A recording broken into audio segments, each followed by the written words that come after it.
मेरी शादी एक नामर्द से हो गई, लेकिन मैं उसके साथ बहुत खुश थी क्योंकि मेरा पति एक बहुत अच्छा इंसान था और उसके पास पैसे रुपए की कोई कमी नहीं थी। एक दिन मुझे चक्कर आया तो मेरा पति मुझे डॉक्टर के पास लेकर गया। चेकअप के बाद पता चला कि मैं प्रेग्नेंट हूँ। मेरे प्रेगनेंसी की खबर सुनकर मेरे पति ने जो मेरे साथ किया वह सुनकर तो आपके रोंगटे खड़े हो जाएंगे। मेरा पति नामर्द था, लेकिन शादी के 2 महीने बाद ही मैं पेट से हो गई और यही बात मेरी ज़िंदगी के लिए सबसे बड़ी सज़ा बन गई। और जब मुझे पता चला कि यह बच्चा किसका है तो मेरे सर पर आसमान गिर पड़ा। कभी कभी सब कुछ इंसान के सोच पर परे होता है और मेरे साथ भी कुछ ऐसा ही हुआ। मेरा नाम सुधा है और मेरी उम्र लगभग 35 से 36 साल हो चुकी थी, पर अभी तक मेरी शादी नहीं हुई थी क्योंकि मेरे माँ बाप बचपन में ही गुजर चुके थे और मेरे ऊपर मेरे 2 छोटी बहनों की जिम्मेदारी थी। छोटी मोटी नौकरी करके अपना और अपनी बहनों का पेट पाल रही थी। कुछ दिन बाद मैंने अपने दोनों बहनों की शादी करवा दी। अपने दोनों बहनों की शादी के बाद अब मैं अपने घर में अकेले रह गई थी। माँ बाप का साया तो बहुत पहले ही छूट गया था और अब मेरी बहनें भी पराई हो चुकी थी। अकेलेपन की वजह से अब मुझे भी किसी के साथ की ज़रूरत थी। मुझे अपनी ज़िंदगी में ऐसे साथी की ज़रूरत महसूस होती जो मेरी तन्हाई को दूर कर मेरी ज़िंदगी को खुशियों से भर दे, पर मेरे घर में कोई था ही नहीं और मेरी उम्र ज़्यादा होने की वजह से मेरे लिए कोई रिश्ता भी नहीं आता। मेरे दिन कुछ यूँ ही गुजर रहे थे कि एक दिन हुआ कुछ यूँ कि एक दिन मैं बाज़ार गई थी तो वहाँ मेरी बहुत पुरानी सहेली मिल गई। हम दोनों एक दूसरे से बहुत दिन बाद मिले थे। उसकी शादी हो चुकी थी और उसके बच्चे भी हो गए थे। उसने अचानक मेरी शादी के बारे में पूछा तो मैंने उसे सब कुछ बता दिया। बातों ही बातों में उसने मुझे बताया कि उसका एक भाई है। उसकी उम्र करीब 40 साल के लगभग हो गई है। उसकी शादी हुई थी पर उनकी पत्नी इसलिए उन्हें छोड़कर चली गई क्योंकि उसका भाई अपने पत्नी को औलाद की खुशी नहीं दे सकता था। मेरी सहेली के घर में पैसे रुपये की कोई कमी नहीं थी, बस एक कमी थी तो उनके भाई में कि वह औलाद पैदा नहीं कर सकता था।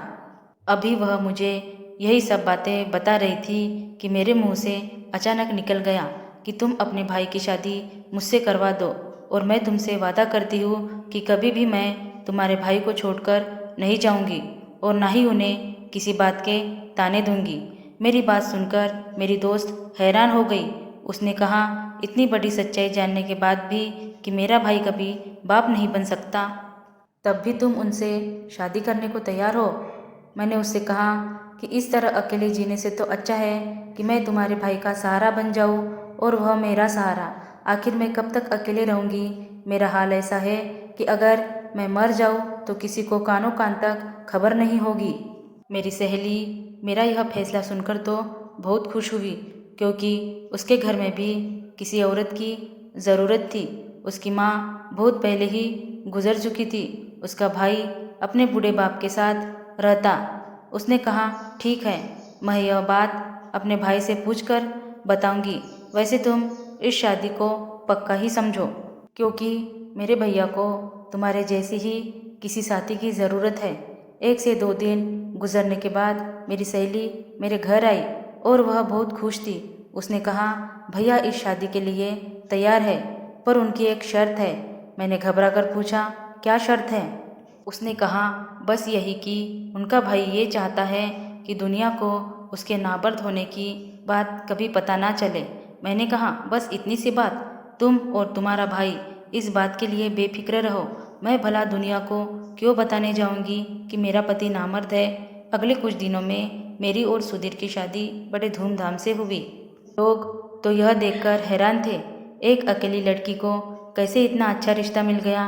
मैंने यह बात अपने बहनों को भी नहीं बताई थी कि मेरा पति नामर्द है। मेरे पति का यह राज मेरे सीने में दफन होकर रह गया था। मैं दुल्हन बनकर सुधीर के घर आई तो यह देखकर हैरान थी कि सुधीर का घर तो एक आलीशान बंगला था। मैं अपने शादी से बहुत खुश थी क्योंकि मैं तो सपने में भी नहीं सोची थी कि इतने अच्छे घर में मेरी शादी होगी। मेरा कमरा बहुत अच्छी से सजाया गया था। सुहाग की सेज पर बैठी मैं अपने पति सुधीर का इंतज़ार कर रही थी। सुधीर जब कमरे में आए तो उनके अंदर एक झिझक थी। शायद वह अपने अंदर की उस कमी को लेकर परेशान थे, पर मैं एक मैच्योर औरत थी, इसलिए मैंने ही पहल की और उनका हाथ पकड़कर उन्हें यकीन दिलाया यह बात कभी भी हमारे कमरे से बाहर नहीं जाएंगी और ना ही मैं आपको इस बात के लिए कभी कुछ कहूँगी। इतना कुछ कहने और समझाने के बाद सुधीर का चेहरा खिल उठा। उन्होंने मेरा हाथ चूमते हुए मेरे हाथों में तोहफे के रूप में अंगूठी पहनाई और कहने लगे कि तुम्हें देखकर लगता है कि अब मेरी ज़िंदगी में मुझे सब कुछ मिल गया है। मुझे भी कुछ ऐसा ही लग रहा था कि मैं अपनी ज़िंदगी में अब बहुत खुश हूँ, मगर मुझे क्या पता था कि आने वाला वक्त मेरे लिए ज़िंदगी का आजमाइश साबित होगा। मैं और सुधीर अपनी ज़िंदगी में बहुत खुश थे। सुधीर ने मुझे इतना प्यार दिया कि मैं उनके साथ बहुत खुश थी। सुधीर ने मुझे अपनी पहली पत्नी के बारे में सब कुछ बताया। उन्होंने बताया कि जब काफ़ी दिनों तक उन्हें बच्चा पैदा नहीं हुआ तो डॉक्टर को दिखाया गया, तो डॉक्टर ने सुधीर में ही बहुत सी कमियां बताई और जब यह बात सुधीर की पहली पत्नी को पता चली तो वह कभी बाप नहीं बन सकते, तो वह उन्हें छोड़कर चली गई। सुधीर ने बताया कि दूसरी शादी के बारे में उन्होंने इसलिए नहीं सोचा कि दूसरी पत्नी भी अगर मुझे छोड़कर चली जाएगी तो मुझे यह सदमा बर्दाश्त नहीं होगा, लेकिन मैंने सब कुछ जानते हुए इनसे शादी की ख्वाहिश का इजहार किया, इसलिए उन्होंने मुझसे शादी की। मेरे दिल में भी बच्चे की तमन्ना थी, पर मुझे यह बात बहुत अच्छी तरीके से पता थी कि मेरा पति मुझे औलाद नहीं दे सकता, इसलिए मैंने औलाद की ख्वाहिश को अंदर ही मार दिया था और सुधीर को यकीन दिलाया कि मैं आपसे कभी बच्चे की ख्वाहिश नहीं रखूंगी। हर गुजरते दिन के साथ मैं सुधीर के घर में अपनी जगह बनाती जा रही थी। मैं सुधीर और उसके पिता की खूब सेवा करती। शाम के वक्त हम सब एक साथ बैठकर चाय पीते। सुधीर को भी ऑफिस से आने में लेट हो जाता, इसलिए मुझे बोरियत महसूस होती तो मैं अपने ससुर जी से बातें करती। उनका भी दिल बहल जाता और मेरा भी वक्त गुजर जाता। मेरी शादी को 2 से 3 महीने गुजर चुके थे, पर कुछ दिनों से मुझे महसूस हो रहा था कि मेरी तबीयत कुछ ठीक नहीं है।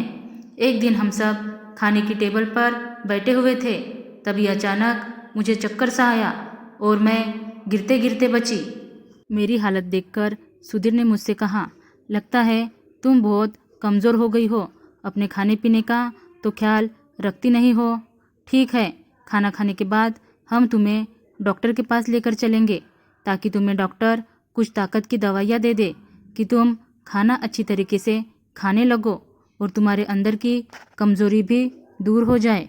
मैं डॉक्टर के पास नहीं जाना चाहती थी, पर सुधीर ने मेरी एक न सुनी। ऑफिस जाने की बजाय वह मुझे डॉक्टर के पास लेकर चले गए। डॉक्टर ने मेरा चेकअप किया और चेकअप करने के बाद डॉक्टर ने जो बात बताई उसे सुनकर तो हम दोनों पति पत्नी सन्न रह गए। डॉक्टर ने बड़ी खुश होकर यह खबर सुनाई थी, पर यह खबर सुनते ही हम दोनों के चेहरे की हवाइयाँ उड़ गई। मैं और सुधीर बहुत ही अजीब नज़रों से एक दूसरे को देखने लगे, क्योंकि मुझे और सुधीर को यह बात बहुत अच्छी तरीके से पता थी कि सुधीर कभी बाप नहीं बन सकते थे, तो फिर यह बच्चा किसका? आखिर मैं प्रेग्नेंट कैसे हुई? डॉक्टर के हाथ से सुधीर ने रिपोर्ट ली और बिना कुछ कहे बाजू से मुझे पकड़कर गाड़ी तक ले आए और इतनी तेज़ रफ्तार में गाड़ी चलाई कि मेरी चीख निकल गई। मुझे भी कुछ समझ में नहीं आ रहा था कि आखिर हो क्या रहा है। हम दोनों घर पहुँचे तो मेरे ससुर जी हमारे इंतज़ार में बाहर बैठे हुए थे। हम दोनों को घर आता हुआ देख फिक्रमंदी से पूछने लगे, अब बहू की तबीयत कैसी है? डॉक्टर ने क्या कहा है? सुधीर के गुस्से का पारा हाई था। उन्होंने गुस्से में कहा कि आपकी बहू प्रेग्नेंट है, जबकि यह बात मैं बहुत अच्छी तरीके से जानता हूँ कि यह बच्चा मेरा नहीं है। सुधीर की बातें सुनते ही मेरे ससुर जी हैरानगी से कहने लगे, तुम ये कैसी बातें कर रहे हो? मैं हाल में पड़े सोफे पर ही बैठ गई, क्योंकि मुझ में इससे ज़्यादा बर्दाश्त करने की हिम्मत नहीं थी।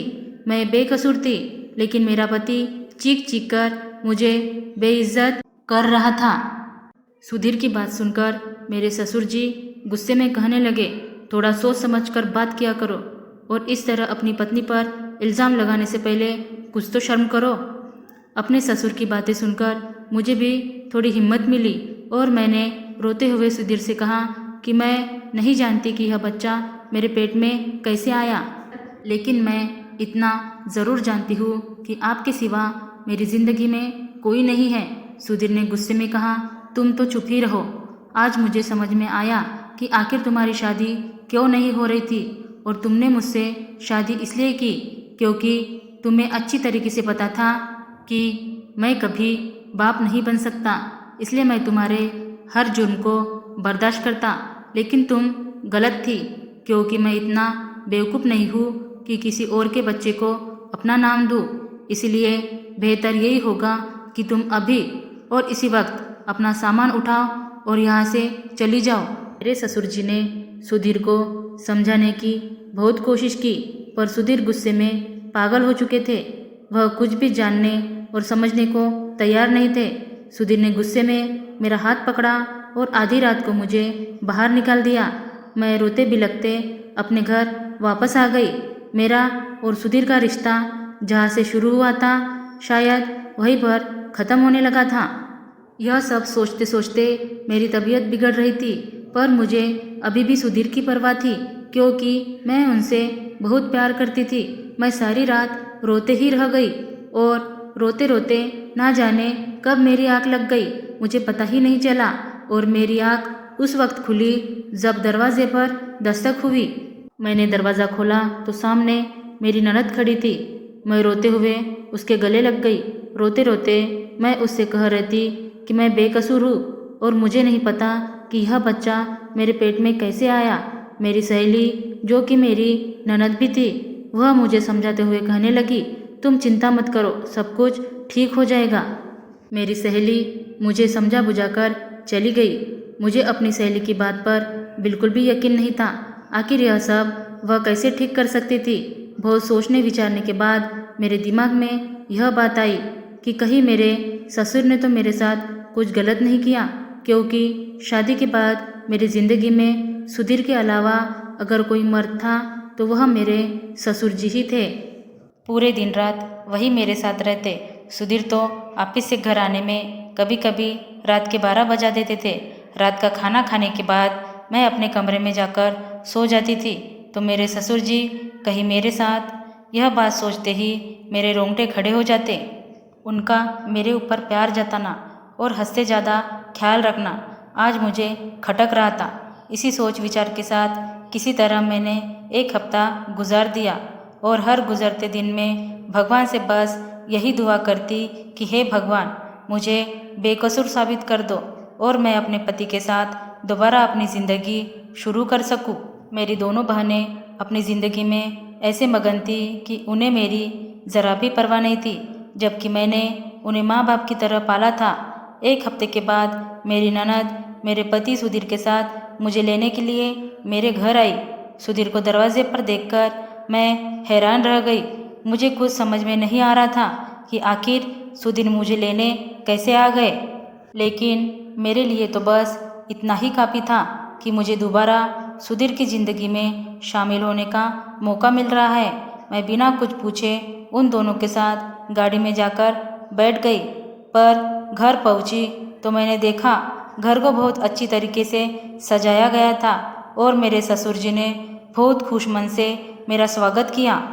यह सब देखकर मैं हैरान थी कि आखिर यह सब क्या हो रहा है। मेरी सहेली ने बड़े प्यार से मुझे गले लगाया और मुझसे कहने लगी, तुम्हारा बहुत बहुत शुक्रिया कि तुमने मुझे बुआ बनने का मौका दिया।